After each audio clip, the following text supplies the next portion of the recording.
Hello, everyone, and welcome to Q&A with Travaé. This session may be a little bit shorter than it typically is, but that may change depending on if we get anyone coming in with questions, comments, and so forth.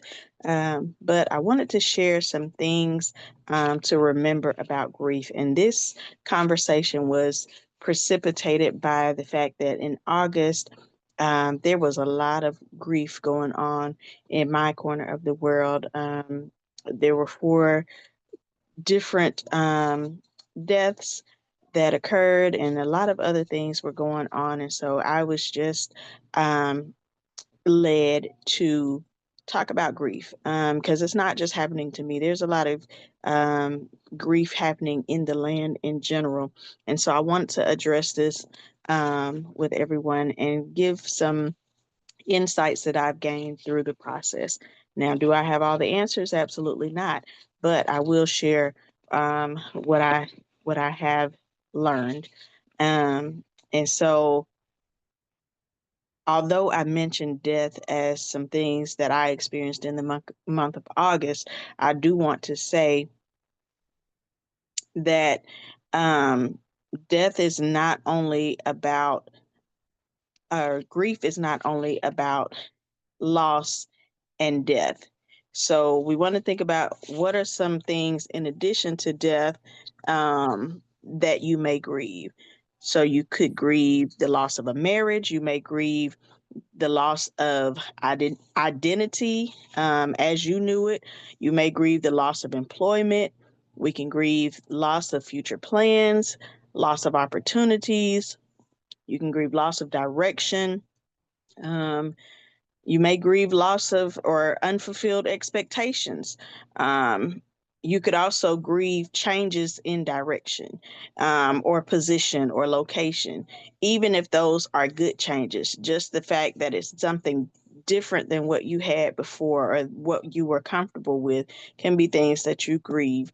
So I wanted to preface the conversation by saying that grief is not only about death. Um, and it doesn't look the same for everyone. The way I grieve versus the way my husband grieves versus the way my children grieve versus the way my best friend grieves can all look very different.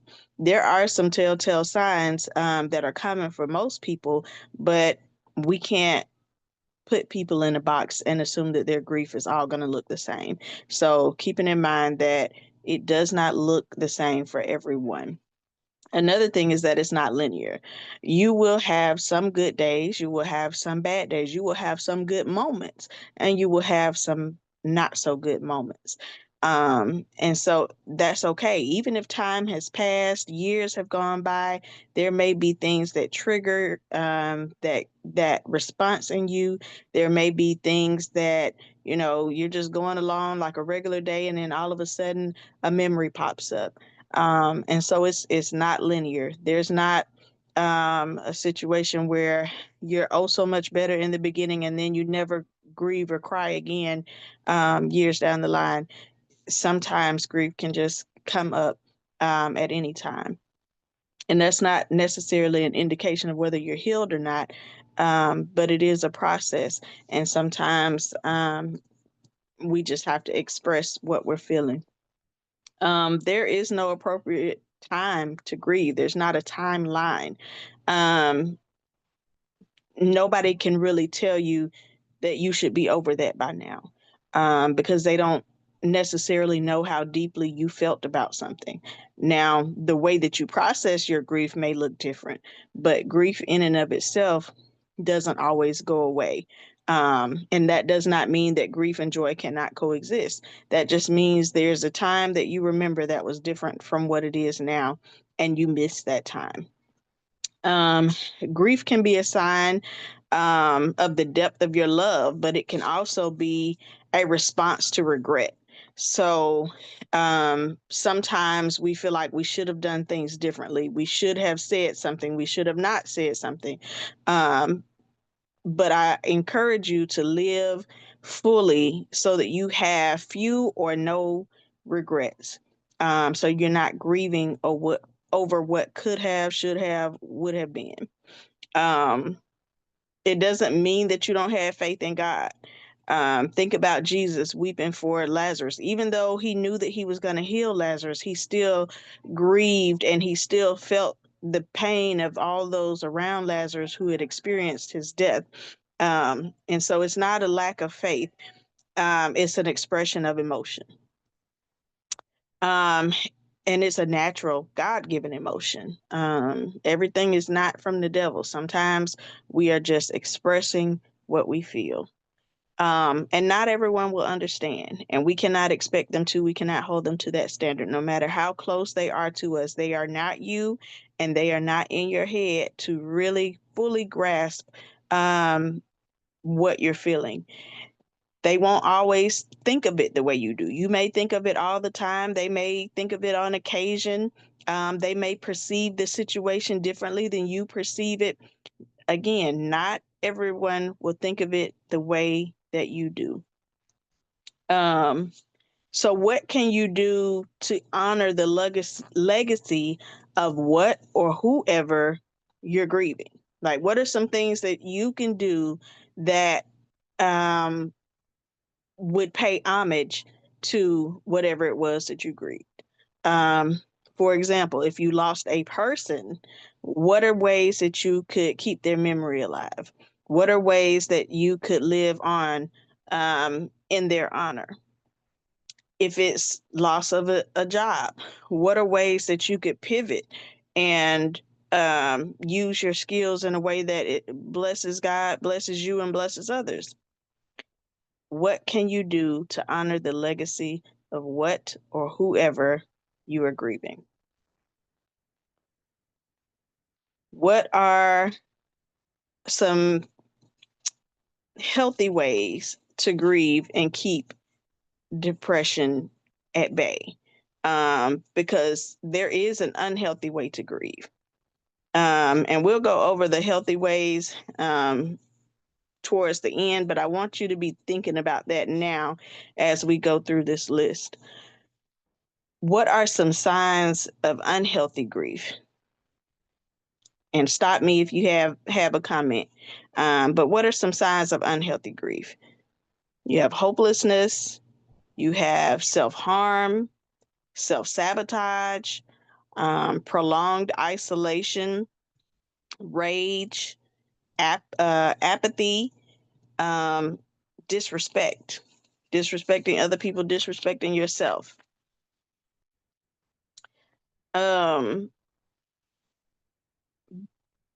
because this discussion is primarily based in relationships, um, I want to talk about how people can support you in your grief, especially someone close to you, like your spouse or your children or your best friend. And what, in regards to support, what can they do for you? Because it can look different for everyone else, and we really shouldn't perceive the way somebody processes grief as rejection. Sometimes people cling to other people, and then other people need space to process their grief. And then you have some other people who need different things at different times, depending on what stage um, in their grief and what else is going on in their lives. And I see we had a few people to come on, and so I'll do a quick recap. We are talking today about processing grief, and some of the key points that I've shared so far is that death is not the only thing that we grieve. We can grieve relationships, we can grieve jobs, opportunities, unfulfilled expectations, changes, even if they're good changes. There, we grieve what was, right? So just keeping that in mind. And also, I was talking about how it doesn't look the same for everyone. We might not all respond in the same way. And the process of grief ebbs and flows. Some days are good days, some days are not so good days, and some days we have to take it moment by moment. Um, there is no real timeline for grief because it's just an expression of how you feel about what you've lost. And even if you no longer cry tears, the grief may still be there just because it's something that you miss. Um, and it also does not mean that you don't have faith in God. Like the example that I gave before is how Jesus wept for Lazarus.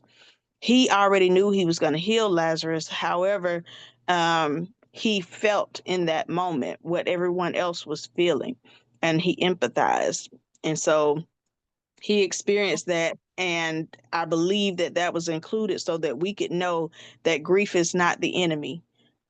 Grief is a God-given natural emotion. Um, Another thing we mentioned is that not everyone will understand it and not everyone will think of it in the same way that we do. Whether they think of it frequently, whether they perceive the situation differently, they're not always going to understand. But it helps if you communicate with them what you're feeling, being honest and open, and them also being receptive to what you're saying. Or even if you're on the opposite end of it and it's someone you love that's grieving, being open to the fact that they may not grieve the way that you grieve. They may not meet your expectations for grief. Um, and we talked about ways that you can honor the legacy of what or whoever you're grieving. Um, we talked a little bit about some signs of unhealthy expression of grief, which is hopelessness, self harm, self sabotage, prolonged isolation, rage, apathy, disrespect. If you can think of some other things that you would say may be unhealthy ways of processing grief, you can unmute and share your thoughts, or you can share them in the chat.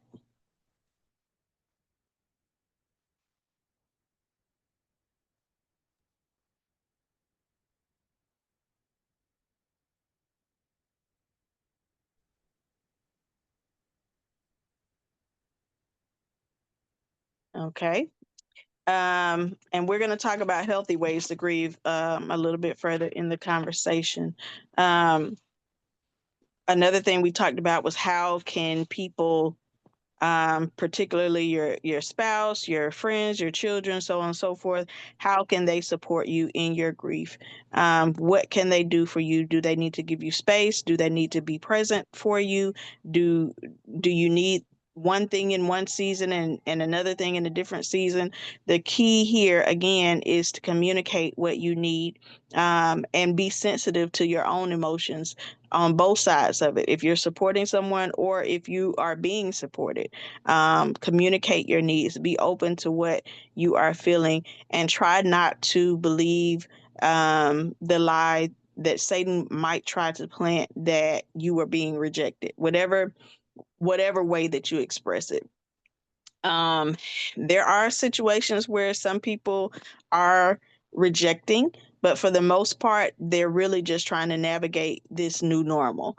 And sometimes we have to be watchful of how a person responds because the way I look when I'm grieving could be totally different than the way that I look when all things being normal.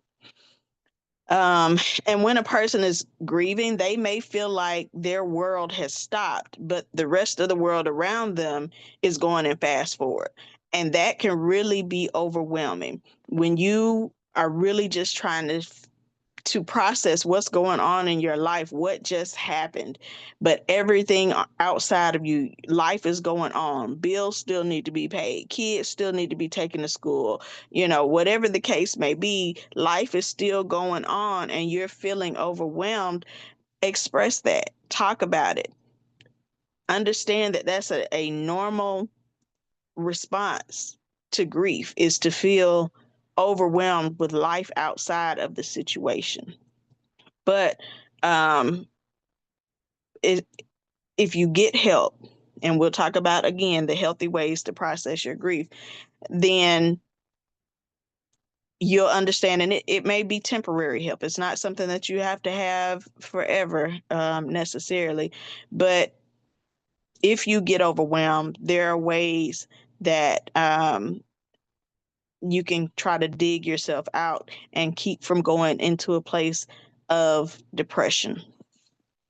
Um, Also, learn to accept that love and loss now coexist, because most of the time when you're grieving something, it's some sort of loss. As I said before, loss of a marriage, loss of your identity as you knew it, loss of employment, loss of future plans, etc. It's usually some type of loss.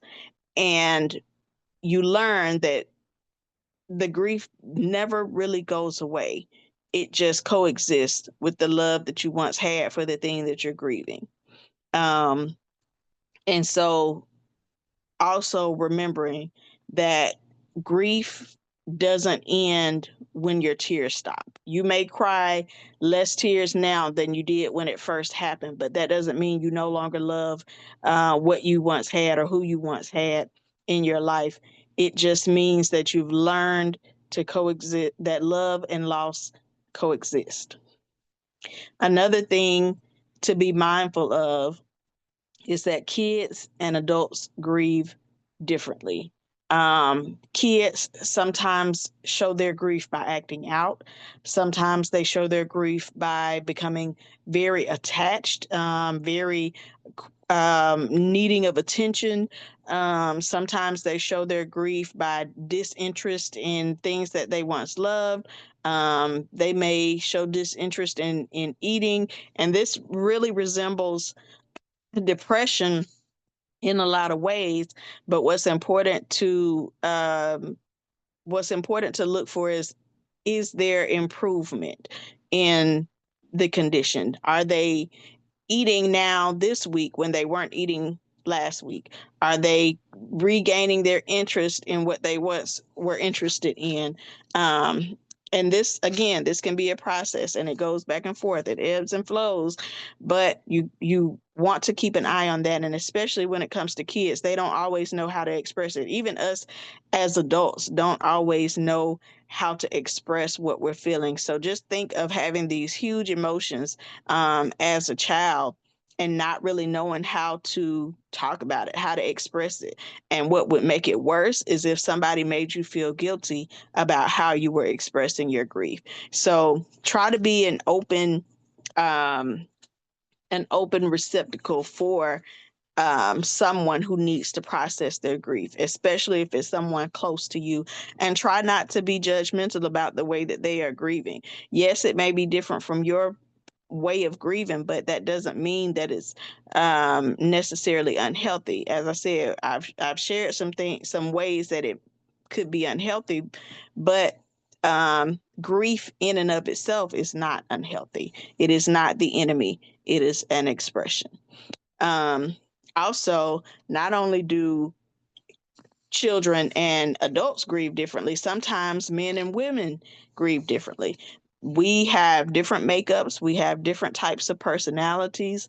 Um, Oftentimes, um, women tend to be more expressive in their grief. Now, this is not always the case because you do have exceptions, but women in general are more expressive. And so when they're more expressive in just about everything. And so a lot of times they may talk about their grief, or they may show their emotions either in tears or in anger or in all the different things. Um, Women tend to express their grief openly. Men tend to isolate. And again, this is not a one size fits all. Men tend to isolate, or they will bury themselves in their work or their hobbies or things like that. Um, and when you see these things, especially if it's your spouse, it's okay to say, hey, do you want to talk about it? I'm here for you. You can, if you just want me to sit here and listen, I'm okay with doing that. Sometimes people don't want your advice. Sometimes they just want you to be a listening ear. Sometimes they just want you to be a comforting place to be able to express their feelings without judgment, without you trying to quote unquote fix them. Grief doesn't mean that you're broken. It means that you are in a season where you are experiencing and expressing loss, or how you feel about loss. So try to resist the urge to try to fix somebody when they're grieving. Try to resist the urge to judge them when they're grieving. Um,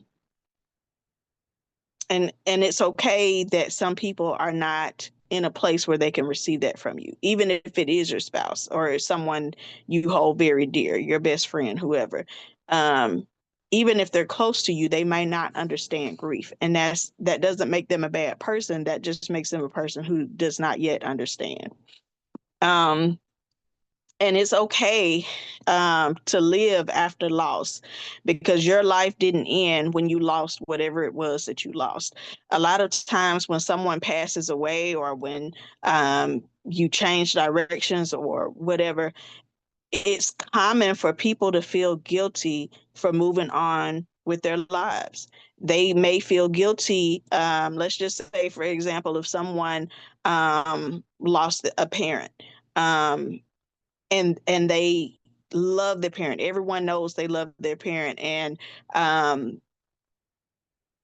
they are going about their daily life. They are grieving, but there's a moment in time when they're able to laugh, and then all of a sudden they're like, "Oh, I shouldn't be experiencing this happiness because my mom's not here, or my dad's not here, or whatever." Even if it's a spouse, like going on into dating, or if that's what you choose to do, you can continue to live your life, especially because the people that you love um, want you to continue life and have life abundantly, just as God does, after loss.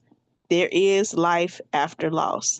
And so live. That's one of the best ways to get um, to process your grief in a healthy way, is to live. You won't ever get over it, as people say, but you can learn again to let love and loss coexist, and you can move forward with your life and start new paths, start new things, new journeys, new hobbies, new careers, whatever it is that is being birthed out of the loss.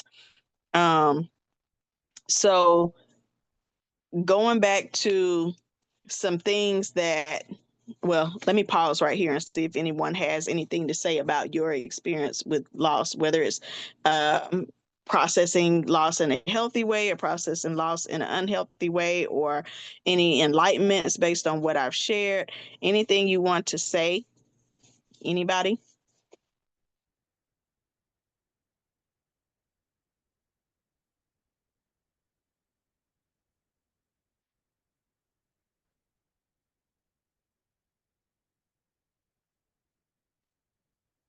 Hopefully it is making sense and resonating with you.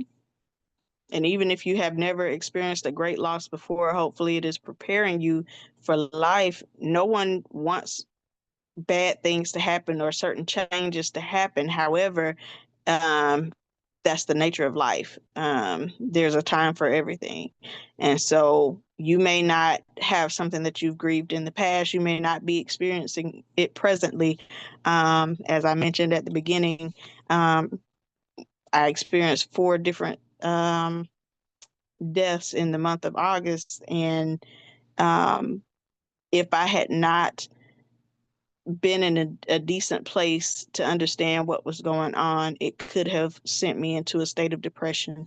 Um, and so this discussion, like I said, it's not just about grief as it relates to death, but it is about preparing yourself mentally for life to happen, and how you can process in a way that is healthy while still honoring, again, the legacy of what or whomever you may have lost. Any comments, questions?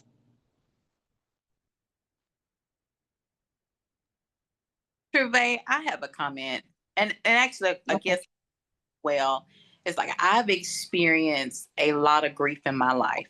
Um, Mhm. there's been a lot of people in my family that have been murdered, like my mother, a Mhm. brother. I had a brother who committed suicide, and I had, you know, a lot of people who've died of cancer, and my son's father, he was murdered, and I think I've been around so much death, I'm kind of numb to it. Mhm. And Mhm. I mean, I may shed a tear, but I've just kind of like, you know what? We're gonna live and we're gonna die. And I'm sure that's not a healthy way of looking at it, but that's how I process things now. Mhm. Mhm. Anyone care to respond to that? Jay, Chris? Yeah, I'm just wondering, do we ever get to the point where we realize that death is not the end? Mhm.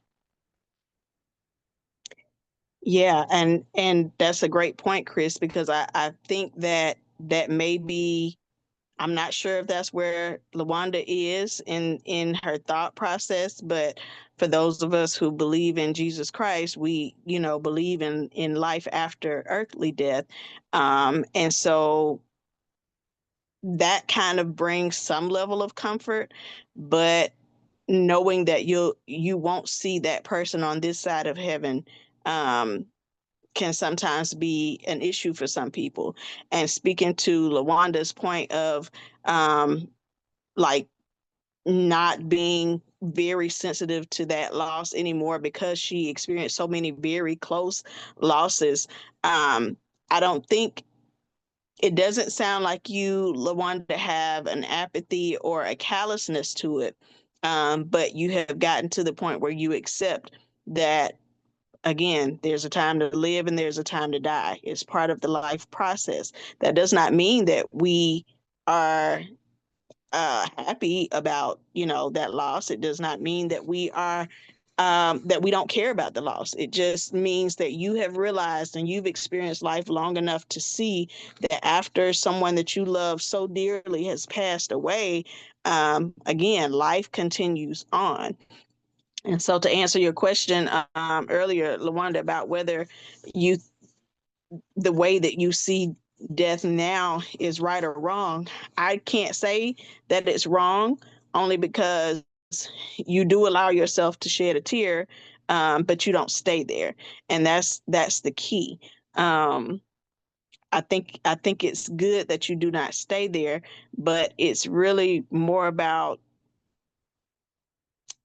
being sympathetic and empathetic to what other people are experiencing, as well as allowing yourself the space to remember what you had, like appreciating that time. And that's kind of going into what I was going to say earlier about some of the healthy ways to process your grief. But no, based on your description, I wouldn't say that you have an unhealthy perception, but I would hope that you haven't become callous to life and that you haven't gotten to the point where you just feel like, well, it's going to get taken away from me anyway, so I'm not going to get close. Because that's another thing, like refusing to get close to anyone for fear that you could lose them at any time. No, I I'm hope not that there. makes sense. Yeah, that makes sense. I'm not there. Okay. So I think you are in a good place, regardless of, all the loss that you've personally experienced. Yeah. And Okay. I think with me, um, like I lost a really close uncle that I grew up seeing him like almost every day, growing up. And I didn't really cry at the funeral or, you know, and it was a very unexpected death. I mean, we just saw him and I mean, he was there, just always there. And I found myself, I would wake up out of my sleep crying. It's like I would dream about him or something. and I would wake up out of my sleep and realize that I had been crying.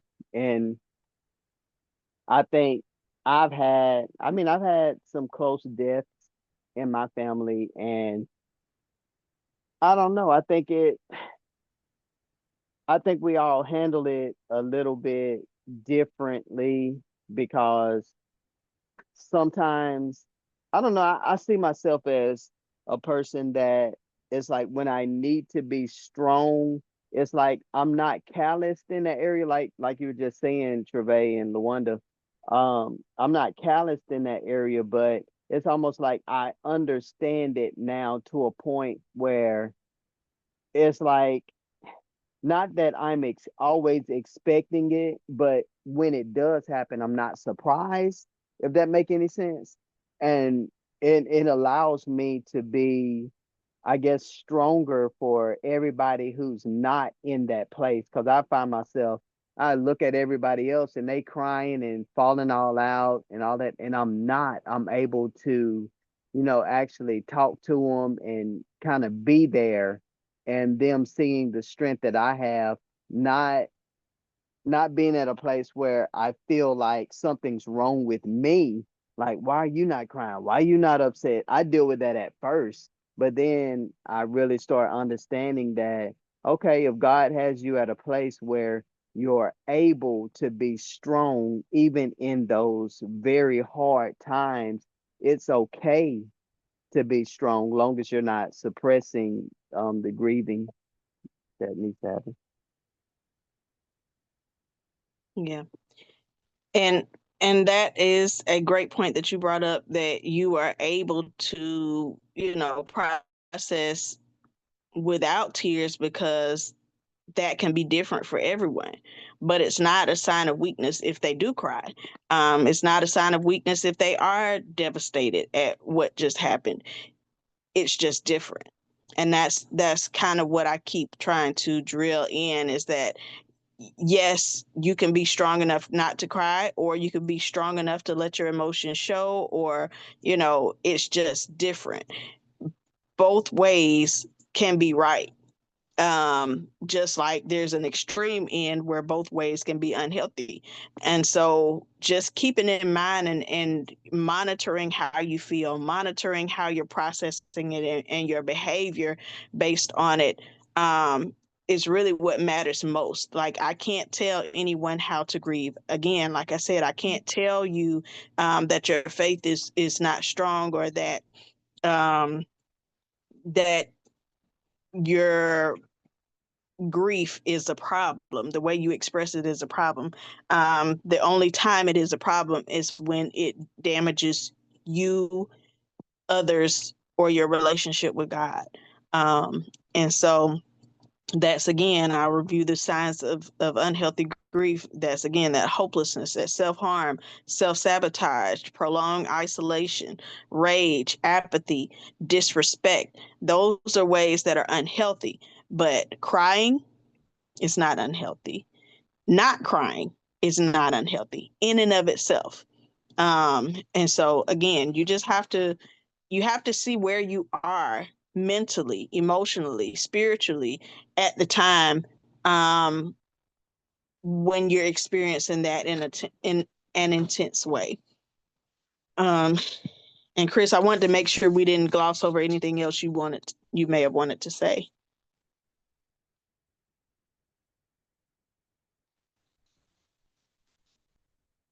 No, not at all. Okay. All right. So thank you all for your feedback. Those were really great points. And it helped further the conversation. So some of the things that I would say are healthy ways, that or ways that you can make sure that you're processing your grief in a healthy way, is leaning on God for support and for comfort. The Bible calls the Holy Spirit a comforter, and so that is, as a believer, that is one of the first places you go, but it doesn't have to be the only place you go. When I say that, I mean you can find a safe place to express all your emotions, whether that's sadness, whether that's rage, whether you're happy for the experience that you had, whatever it is, whether it's gratitude, whatever it is that you're feeling, you need to have a safe place to express all your emotions. That can be in your journal, that can be your spouse or your friend, that can be through counseling, it can be expressed through art or some type of passion or hobby. Find some way to express yourself in a healthy way.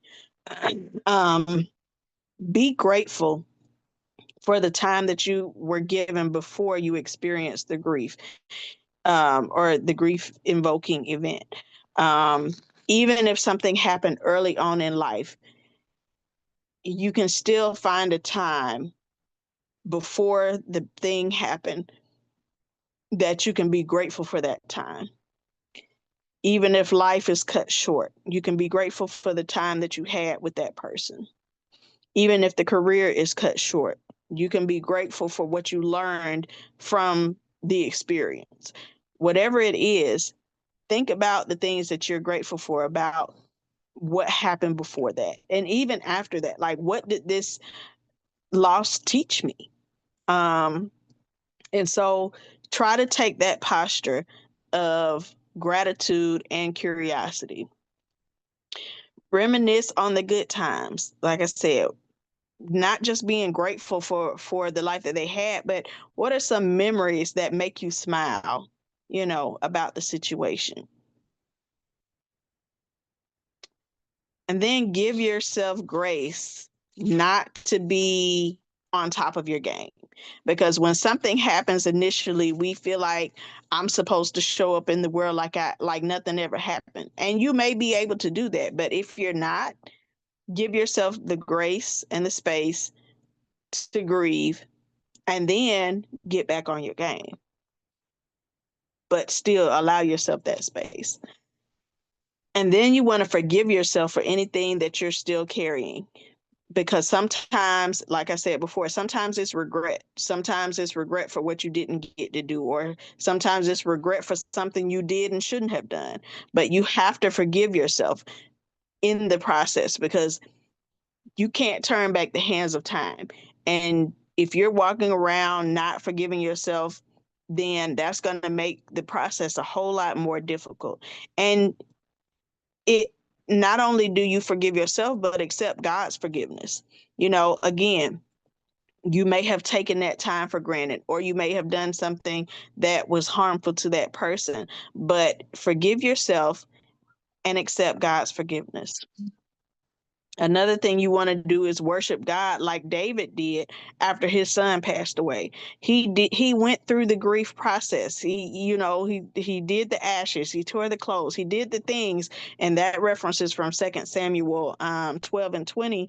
But after well, that was in the process of while his son was sick and he was waiting to hear. But after he got word that his son had actually passed away, he began to worship God. Again, that's that gratitude. But he worshiped God, um, and that can take your mind off of being in that bad place.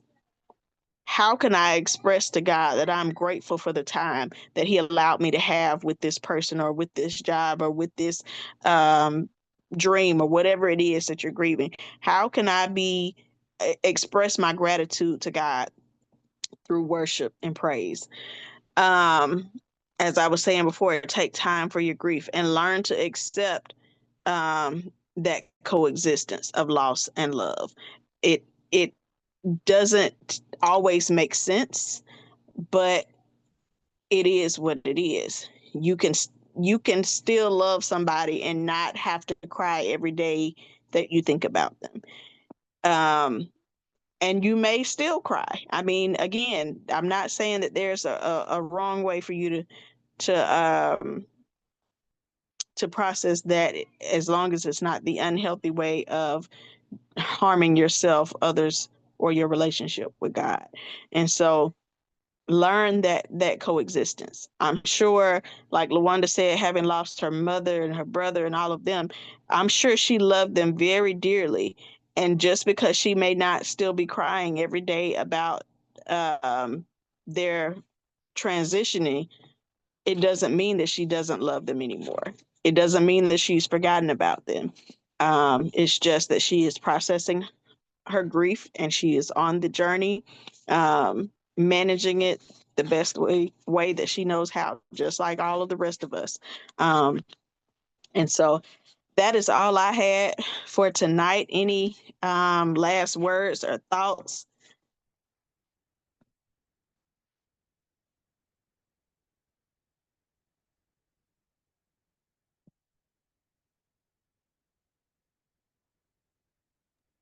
Well, I think this was a good discussion, and I think it needs to be more of it. Because you have a lot of people out here don't even know that they need to grieve or don't even know what grief looks like because you know no one's ever explained the good and the bad types of grief. So I think this is good. Mm-hmm. Thank you. Yeah, I think we need to be able to recognize the signs of healthy and unhealthy grief, and the fact that we may be grieving and not even realize it, because a lot of people associate grief only with death. Thank you. Anyone else?